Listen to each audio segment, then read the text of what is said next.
Selatan kasus apa? Montevideo kirim penghuni. Apa? Penuduhan kan memang betul pencuri. Buka. Buka cara. Buka cara coba. Semua. Itu nih. Buka lagi. Buka jilbab.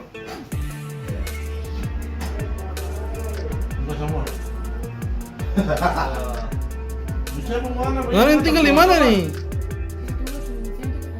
Coba kamu jangan masih pagi begini. Berarti Ngana ini Anak berdiri. Ngana kos di kos-kosannya perempuan. Iya, Selama berapa bulan? 2 bulan. Astaga, berarti Ngana sepupu-sepupu nih perempuan di sana. Jarang sekali, saya jarang sekali keluar kamar. Saya jarang sekali mau keluar ke sana sampai saya malah saya kincin kamar karena saya tahu situ. Assalamualaikum warahmatullahi wabarakatuh.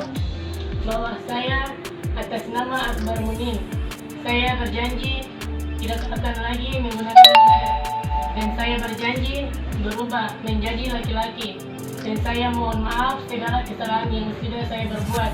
Sekian dan terima kasih. Wassalamualaikum warahmatullahi wabarakatuh. Penangkapan Akbar Mumin alias Nurul ini berawal dari kecurigaan warga setempat karena pelaku suka mengurung diri di kamar. Karena itu, warga mencoba memaksa masuk ke kamar dan mendapati sosok asli dari Nurul yang sebenarnya seorang pria.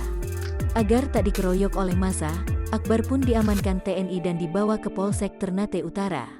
Saat Akbar diamankan, tampak ia juga memakai cat kuku agar terlihat layaknya seorang wanita. Kapolsek Ternate Utara, Ibtu Joni Arianto, mengungkapkan modus Akbar menyamar sebagai wanita dan bertempat tinggal di indekos wanita. Ibtu Joni menerangkan, hal itu dilakukan Akbar untuk mencari kekasih laki-laki. Diketahui, Akbar sempat memikat seorang petugas sipir lapas dan anggota calon polisi saat menyamar sebagai Nurul. Selama menyamar, Akbar telah tinggal di indekos di Kelurahan Dufa-Dufa selama 2 bulan. Hal ini diakui Akbar saat diamankan di Polsek Ternate Utara. Ia juga mengakui selama berada di indekos dirinya jarang keluar kamar dan tak pernah bersosialisasi dengan penghuni lain. Akbar bahkan lebih memilih buang air kecil di dalam kamar kos agar penyamarannya tak terbongkar.